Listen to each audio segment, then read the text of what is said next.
Hi നമസ്കാരം, welcome back to taste and tales with Sudha. നിങ്ങളെല്ലാവരും സുഖമായിരിക്കുന്നു എന്ന് വിശ്വസിക്കുന്നു.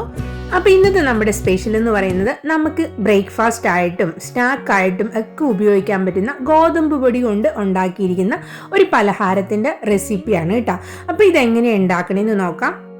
അപ്പോൾ ഇതാണ് നമ്മുടെ പലഹാരത്തിൻ്റെ മെയിൻ ആയിട്ടുള്ള ഇൻഗ്രീഡിയൻറ്റ് കേട്ടോ. ഇത് ഞാൻ ഉണ്ടാക്കിയിരിക്കുന്നത് നമ്മുടെ ഗോതമ്പ് പൊടി, കുറച്ച് ഉപ്പും അതുപോലെ തന്നെ കുറച്ച് ജീരകപ്പൊടിയും കൂടിയിട്ട് നന്നായിട്ടൊന്ന് കുഴച്ചെടുത്ത് ചെറിയ ഉണ്ടകളായിട്ട് വേവിച്ചെടുത്ത് അതിനെ ഇതുപോലെ മുറിച്ചെടുത്തേക്കുന്നതാണ് കേട്ടോ.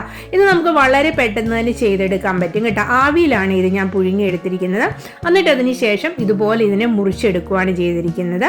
ഇനി നമുക്ക് ഇതിൻ്റെ ബാക്കി കാര്യങ്ങൾ ചെയ്യാം. ഇതിനു വേണ്ടി ഞാനിവിടെ ഒരു ചീനിച്ചട്ടി അടുപ്പത്ത് വെച്ചിട്ടുണ്ട്. ആ ചീനിച്ചട്ടിയിലേക്ക് കുറച്ച് എണ്ണ ഒഴിച്ചു കൊടുത്തിട്ടുണ്ട്. എണ്ണ ചൂടായപ്പോൾ 1 ടീസ്പൂണ് കടുക് ഇട്ട് കൊടുത്തിട്ടുണ്ട്. കടുകൊക്കെ ഒന്ന് നന്നായിട്ട് പൊട്ടി വന്നപ്പോഴത്തേക്കും ഇതുപോലെ കുറച്ച് വറ്റൽമുളകും കരിവേപ്പിലയും കൂടി ഇട്ട് കൊടുത്തിട്ടുണ്ട്. അതും കൂടി ഒന്ന് ചെറുതായിട്ട് ഫ്രൈ ആയി വന്നപ്പോഴത്തേക്കും ഒരു ഉള്ളി ചെറുതായിട്ട് അരിഞ്ഞത് ഇതുപോലെ അതിനകത്തേക്ക് ഇട്ട് കൊടുത്തിട്ടുണ്ട്. ഈ ഉള്ളിയും കൂടെ നമുക്കൊന്ന് ഫ്രൈ ചെയ്തെടുക്കണം കേട്ടോ. ഉള്ളി നമുക്ക് നന്നായിട്ടൊന്ന് ഫ്രൈ തന്നെ ആക്കിയെടുക്കണം. വഴന്നെടുത്താൽ പോരാ കേട്ടോ. അതിനകത്തേക്ക് കുറച്ച് ഉപ്പ് പൊടിയും കൂടെ ഞാൻ ഇട്ട് കൊടുത്തിട്ടുണ്ട്.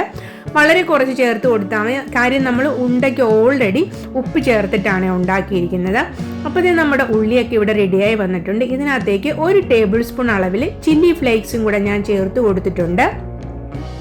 അതിനുശേഷം അപ്പം തന്നെ നമ്മൾ ആ മുറിച്ച് വെച്ചിരിക്കുന്ന ആ ഒരു ഗോതമ്പിൻ്റെ കൊണ്ടുണ്ടാക്കിയ ഉണ്ടയുടെ ആ പീസസും കൂടെ ഇതിനകത്തേക്ക് ഇട്ട് കൊടുക്കുന്നുണ്ട് കേട്ടോ. ഇതിനെല്ലാത്തിനെയും കൂടെ നമുക്ക് നന്നായിട്ടൊന്ന് മിക്സ് ചെയ്തെടുക്കാം കേട്ടോ. അപ്പോൾ ഇതൊക്കെ ഇവിടെ നന്നായിട്ട് തന്നെ ഇവിടെ മിക്സ് ആയിട്ട് വന്നിട്ടുണ്ട്.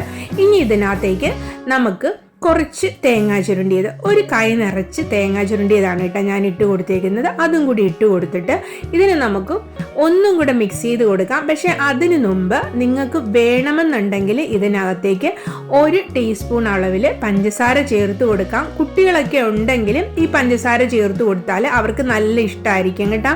ഇവിടെ അമ്മയ്ക്ക് ഇങ്ങനെ പഞ്ചസാരയും കൂടി ആ മധുരവും പഞ്ചസാരയും കൂടിയുള്ള ആ ടേസ്റ്റ് ഇഷ്ടമായതുകൊണ്ടാണ് ഞാൻ ഈ മധുരം ചേർത്ത് കൊടുക്കുന്നത്. നിങ്ങൾക്ക് മധുരം വേണ്ടെന്നുണ്ടെങ്കിൽ ആ പഞ്ചസാര നമുക്ക് ഒഴിവാക്കാവുന്നതാണ് കേട്ടോ. അതും കൂടി ഇട്ട് കൊടുത്ത് ഇതിനെ നന്നായിട്ടൊന്ന് നമുക്ക് മിക്സ് ചെയ്തെടുക്കാം. ഇതിൻ്റെ മുകളിലേക്ക് കുറച്ച് കരിവേപ്പിലയും കൂടെ ഒന്ന് ഇട്ട് കൊടുക്കാം കേട്ടോ. ഇനി ഇതിനെ നമുക്കൊരു 3 മിനിറ്റ് ഒന്ന് നമുക്ക് നന്നായിട്ട് അടച്ചു വെച്ച് വേവിച്ചെടുക്കാം കേട്ടോ. ഇപ്പോൾ ഇവിടെ നന്നായിട്ട് റെഡിയായി വന്നിട്ടുണ്ട്. ആ നമ്മുടെ പഞ്ചസാരയും നമ്മുടെ ആ തേങ്ങയും ആ മുളകും എല്ലാം കൂടെ മിക്സ് ആയിട്ട് ഇപ്പോൾ ഒരു നല്ല സൂപ്പർ ടേസ്റ്റി ആയിട്ടുള്ള പലഹാരം ഇവിടെ റെഡി ആയിട്ടുണ്ട് കേട്ടോ. ഇതിനെ നമുക്കൊരു പാത്രത്തിലേക്ക് ഒന്ന് മാറ്റി കൊടുക്കാം. ഇത് എല്ലാവർക്കും ഇഷ്ടപ്പെട്ടിട്ടുണ്ടെന്ന് വിചാരിക്കുന്നു. ഇഷ്ടപ്പെട്ടിട്ടുണ്ടെങ്കിൽ ഇത് ലൈക്ക് ചെയ്യാനും നിങ്ങളുടെ അഭിപ്രായങ്ങൾ കമൻ്റായിട്ട് പറയാനും ഒക്കെ എല്ലാവരും ഒന്ന് ഓർത്തേക്കണം കേട്ടോ. അപ്പം ഇതുപോലൊരു പുതിയ വീഡിയോ ആയിട്ട് വരുന്നത് വരെ എല്ലാവർക്കും നല്ല ദിവസങ്ങൾ ആശംസിച്ചുകൊണ്ട് താങ്ക് യു ഫോർ വാച്ചിങ്.